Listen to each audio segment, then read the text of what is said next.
the incision is made just behind the umbilicus, as this is an older dog.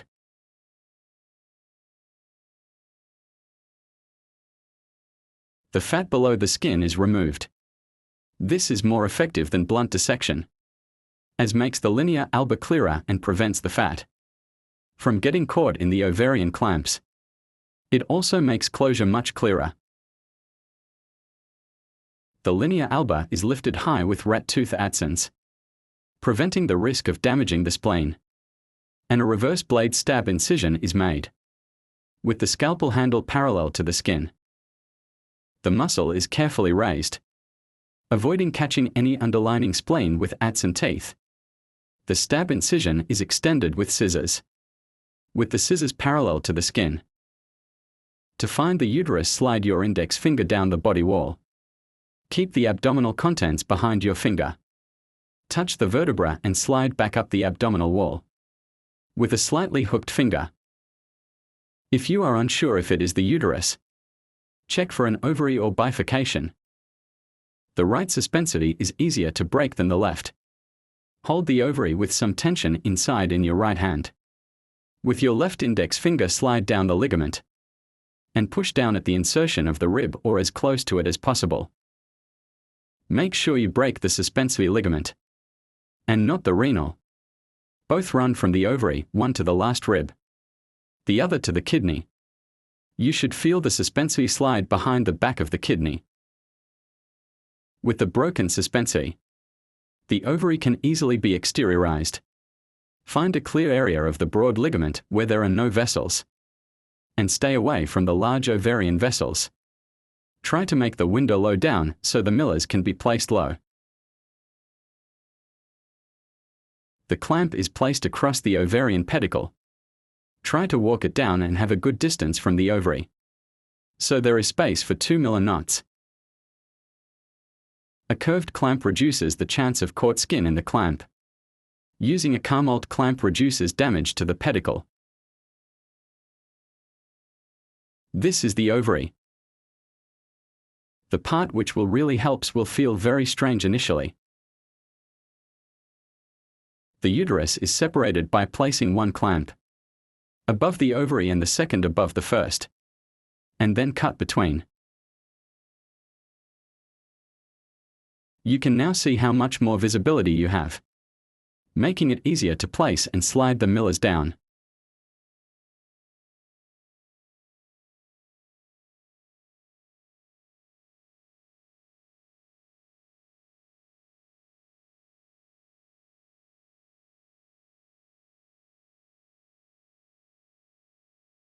Place the miller knot, but keep it loose, so it can be pushed further down the pedicle.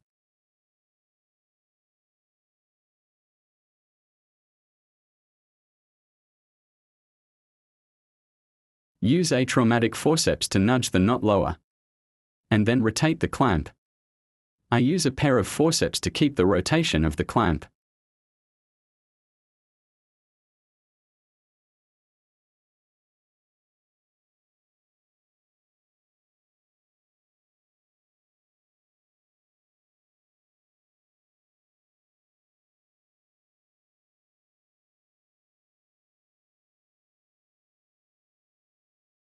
Now tighten the miller knot and follow with 5 to 6 single throws.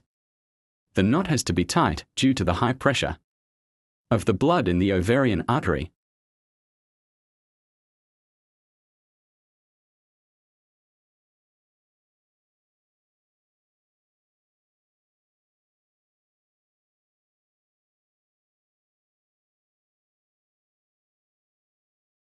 I always cut the tails short, so they cannot get caught in the second miller's knot.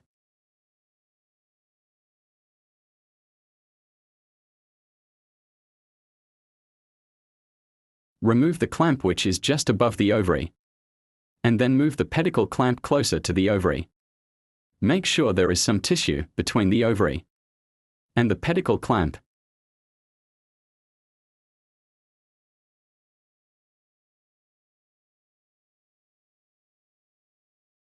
Now place the second millers, make sure it is not close to the clamp. Otherwise it will not be tight enough. You can put the knot in the crush bed, but it's not essential.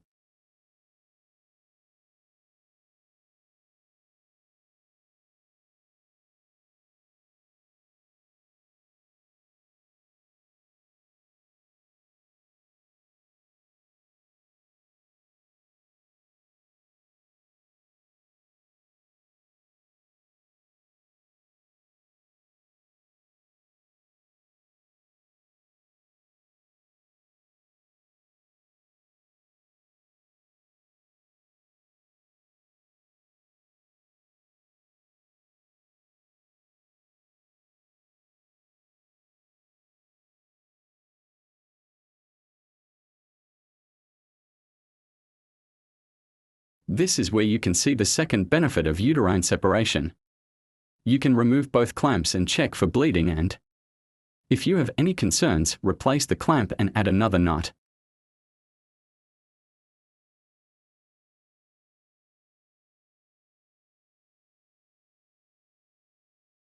We can now remove the ovary by replacing the clamp and cutting it off flush to the clamp with a blade. Make sure the clamp is clearing the ovary, so the entire ovary is removed.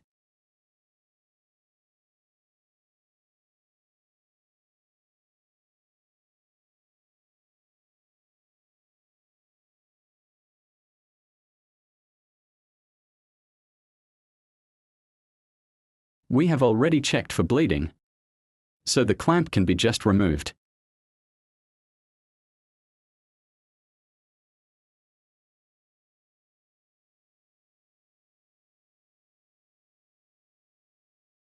I always tie off the broad ligament.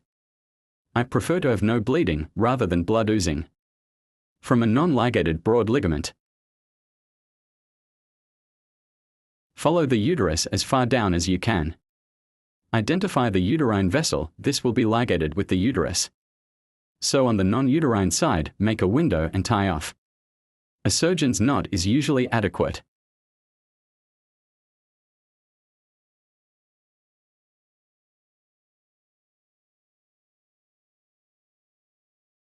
I tend to double clamp and cut between the clamps, and then ligate the broad ligament below the clamp.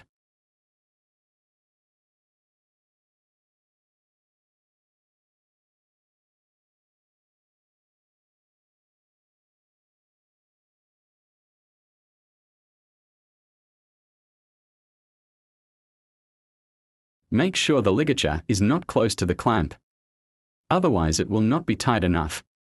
Sometimes I rotate the clamp so the ligature bites lower.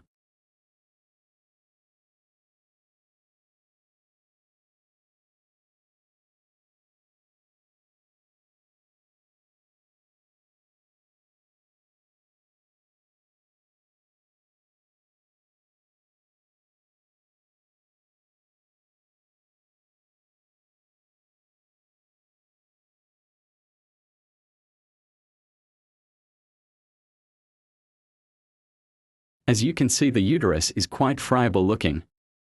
So she was coming into season.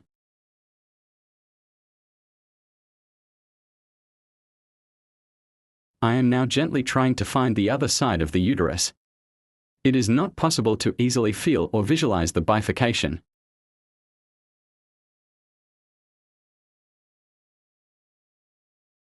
At this point I try the other side, as occasionally the uterus can twist.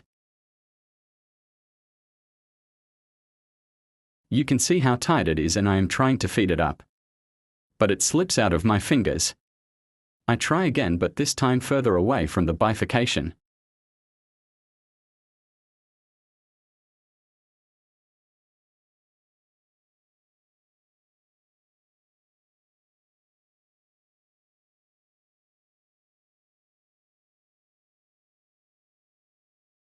I now change the orientation, twisting the uterus back to how it should be.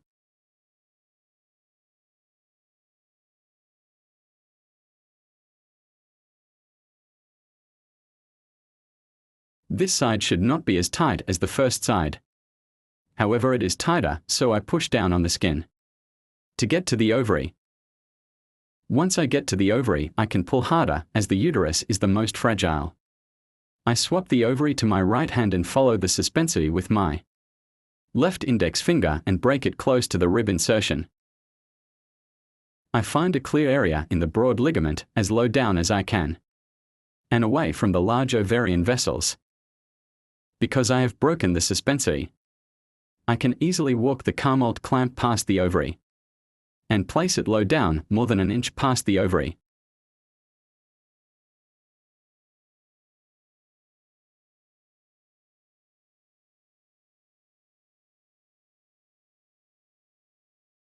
I now apply the 2 clamps above the ovary and separate the uterus to give me great exposure.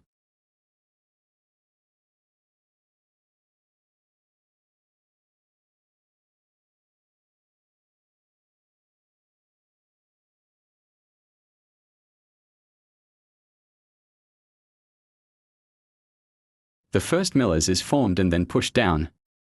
Using a traumatic forceps, the clamp is rotated and then the millers was tightened and followed with about 5 to 6 singles.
The clamp was then moved upwards and the second millers placed.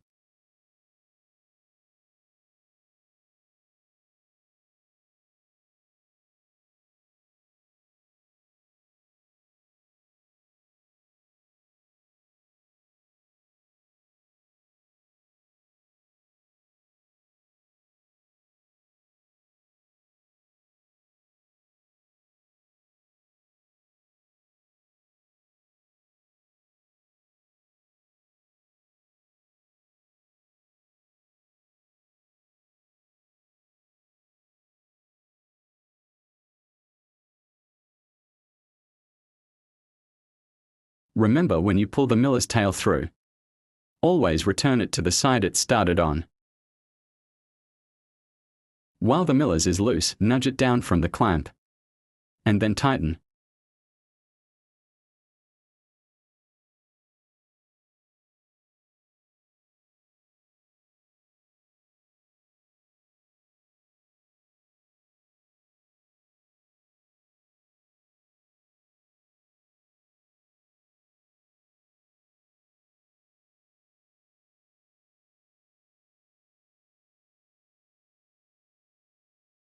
So again, we can remove both clamps and check for bleeding. And if you are not 100%, then reapply clamp below the ovary and ligate again.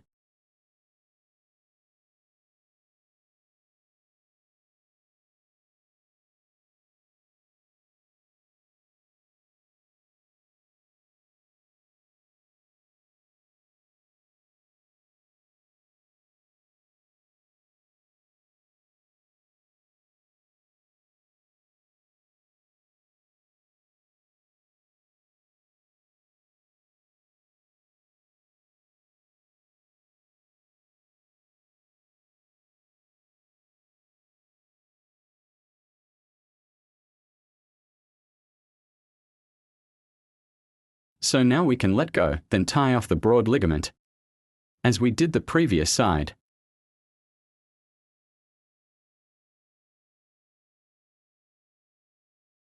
The window is made as low as possible, keeping the uterine vessel with the uterus double clamp. Cut between and then ligate with a surgeon's or miller's if very thick.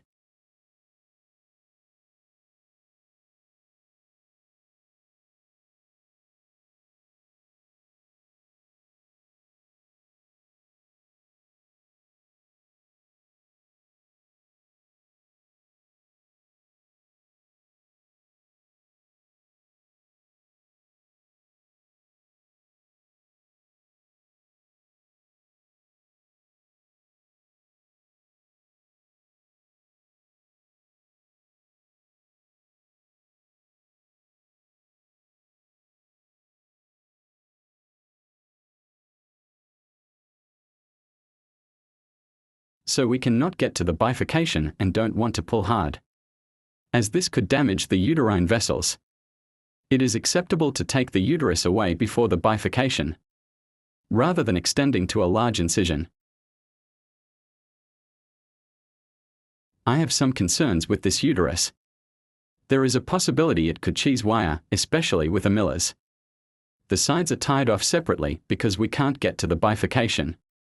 I place a surgeon's first as less likely to cut through the uterus, and then a miller's after. To minimize the risk further, I use catgut for the surgeons. And as these have not cut through, I follow with PGA for millers.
The uterus is cut about 1 centimeter behind the millers.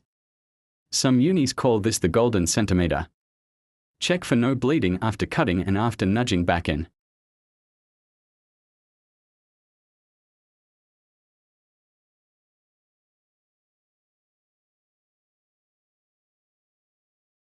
The muscle is closed with a continuous pattern of PGA. Halfway along, an Aberdeen is thrown in, just to make it safer, as this is a dog at the rescue center.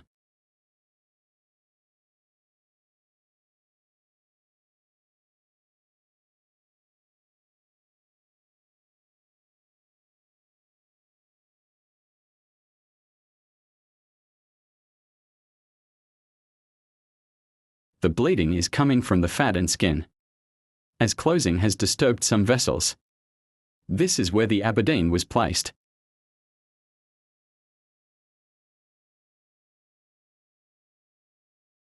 After the Aberdeen, I returned to the continuous pattern. With the Aberdeen, I did a double pass through. This makes the Aberdeen stronger.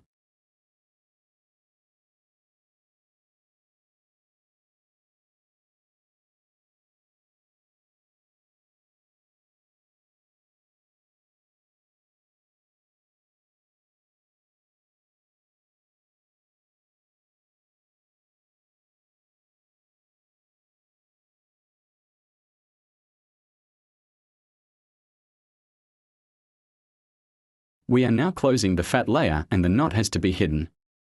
I go deep superficial on the first side and then a mirror image on the other side. Tie a surgeon's knot and then with the first pass needs to be deep superficial.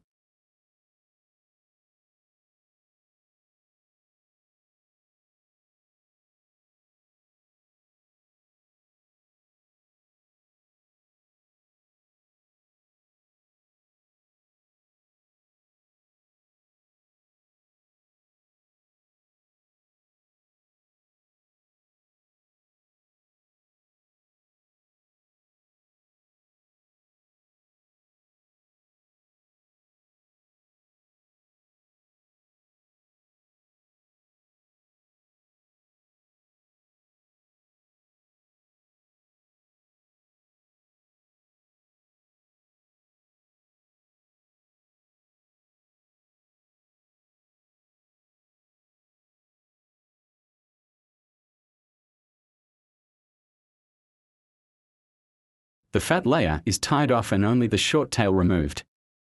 So we can continue into the intradermals with the suture. Now we must hide the knot. There are several different ways, but it depends on how close the knot is to the end of the skin incision. If far away, you can go behind the knot and come out intradermal position. If close, you may have to go further past the knot with a subdermal pass and then out at the intradermal position. Then continue intradermal pattern, finishing with a surgeons. If you finish with an Aberdeen, pass it through twice at the end, as this reduces the likelihood it will unravel.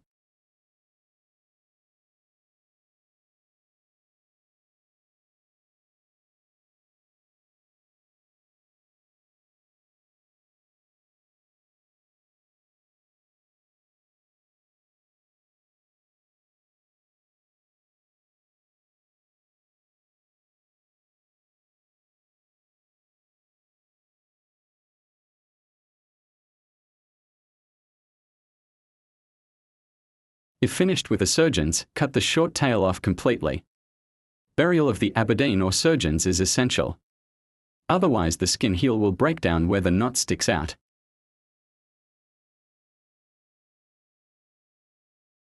The secret of burial is if the needle glides through, the knot should follow easily.